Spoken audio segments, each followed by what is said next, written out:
रवि पुंसे इनका सवाल है, क्या घोटुल परंपरा में एचआईवी का डर नहीं होता है? मैं जिस घोटुल परंपरा की बात कर रहा हूँ वो बहुत ही पुरातन परंपरा है, हजारों सालों से चलती आई, ऐसा सोशियोलॉजी के अभ्यास के आधार पर कहा जा सकता है।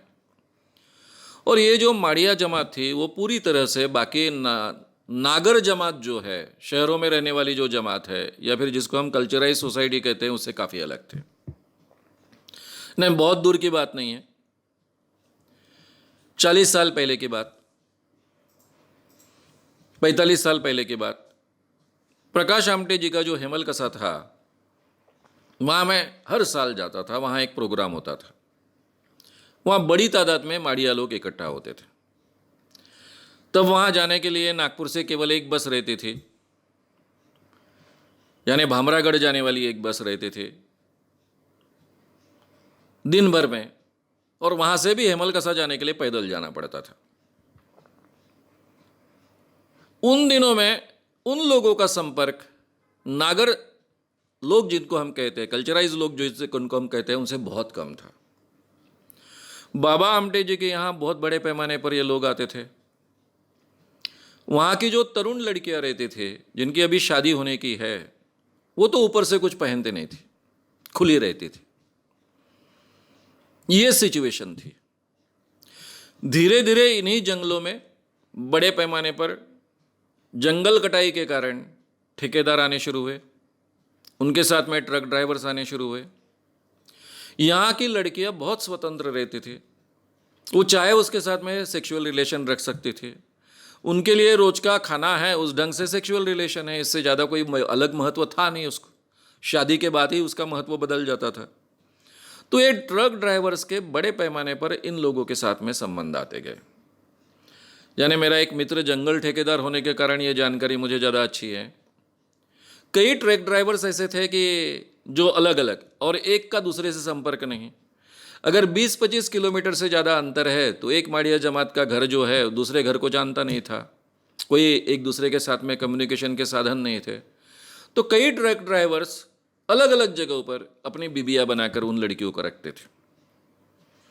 इसके पहले तो उनका किसी और के साथ में संबंध ही नहीं आता था, यानी 40-50 साल पहले और किसी के साथ में संबंध नहीं आता था। लोग जंगल में जाने के लिए बहुत डरते थे, ये लोग कब मार देंगे, ये नरभक्षी है कि नहीं, यहाँ से लेकर सब चीज़ों का डर था। ऐसी अवस्था में एड्स की जानकारी भी नहीं थी। 1980 के पहले तो एड्स की जानकारी थी नहीं। सो नेचुरली इन लोगों में एड्स का कोई डर होने का कारण नहीं था। जो भी इनमें से लोग शायद और किसी बीमारी के कारण मरते होंगे, इसकी भी जानकारी नहीं थी। आज माड़िया जमात का बड़े पैमाने पर बाकी लोगों से संपर्क आना शुरू हुआ। उन पर हुए जो संस्कार हैं वो पुरातन संस्कारों के साथ में वो बढ़ते आए हैं, इसलिए सेक्स के बारे में बहुत जागरूक होते हैं। इजीली किसी के साथ में भी पसंद आए उसके साथ में वो रिलेशन रखने के लिए तैयार होते हैं। तो अब तो है डर, क्योंकि अब नागर संस्कृति से जो आदमी जाएगा वो शायद एड्स लेकर जाएगा। अब ड्राइवर की जमात तो हर जगह अलग अलग जगह जाती है, इस कारण एड्स फैल सकता है। लेकिन जहाँ तक मेरी जानकारी है, अभी तक इसके बारे में बहुत बड़ी चर्चा इस समाज में नहीं हुई है, यानी एड्स की बहुत बड़ा प्रॉब्लम वहाँ खड़ा हुआ, इसकी जानकारी नहीं है। तो जिस समाज में आज तक कोई एड्स की संभावना नहीं थी, उस समाज में इस ढंग का खुला सेक्सुअल रिलेशन रह सकता था। लेकिन जिस डर के कारण आपने ये सवाल पूछा है कि क्या एड्स की बीमारी फैलेगी, नहीं फैल सकती है। क्या हमारे समाज में एड्स की बीमारी नहीं फैल सकती है? फैल सकती है। तो उसके लिए जो भी केयर लेनी चाहिए वो केयर वहाँ लेनी पड़ेगी। अब अमेरिका जैसे में बड़े पैमाने पर लड़के लड़कियों में आपस में सेक्स होता है, मैरिड कपल्स के बाद में भी सेक्स होता है। काफ़ी मैरिड कपल सेपरेट होने के बाद में वो अलग अलग लोगों के साथ में उनके सेक्स होते हैं। तो वहाँ तो एड्स का बहुत बड़ा डर है, लेकिन वहाँ सब केयर ली जाती है, उसी ढंग से केयर लेनी पड़ेगी। इसका यही मतलब है, यानी आपके प्रगति के साथ में कुछ जिम्मेदारी आपके साथ में आती है, इतना ही उसके साथ में मतलब है। अब केवल आपके सवाल का मतलब इतना था कि तब इसकी शायद जानकारी एड्स के बारे में थी नहीं। ये समाज पूरी तरह से बाकी समाज से कटा हुआ था।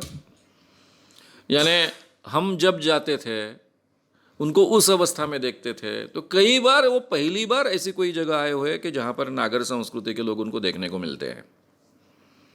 ये भी हमने अनुभव किया था। बहुत कटे हुए थे लोग। तो ये तब की बात है। अभी ये परंपरा शायद बहुत कम होती जा रही है, क्योंकि अभी माड़िया जमात के भी लोगों में कुछ लोग पढ़ने लग गए हैं, सीखने लग गए हैं, थोड़ा अलग ढंग से विचार करने लग गए हैं। इसके बारे में भी शायद हमारी दर्रे से विचार करते होंगे। शायद ये परंपरा जो है वो भी टूटने की कगार पर होगी। ये भी बदलाव आ सकता है, लेकिन ये परंपरा हजारों सालों से आज तक चलते आई थी और उसमें ऐसा कोई डेंजर था इसकी कल्पना आज तक तो थी नहीं। अगर आपको ये वीडियो पसंद आया हो तो उसे ज़रूर लाइक करें, लोगों में ये अवेयरनेस फैलाने में हमारी मदद करें। वीडियो को ज़रूर शेयर भी करें। तो हमारे YouTube चैनल शाम मानव को विज़िट करें। ऐसे सारे वीडियोस का आनंद लेने के लिए हमारे चैनल को सब्सक्राइब करें। उसके लिए सब्सक्राइब बटन दबाएं। नए वीडियोस का नोटिफिकेशन पाने के लिए बेल आइकन दबाएं।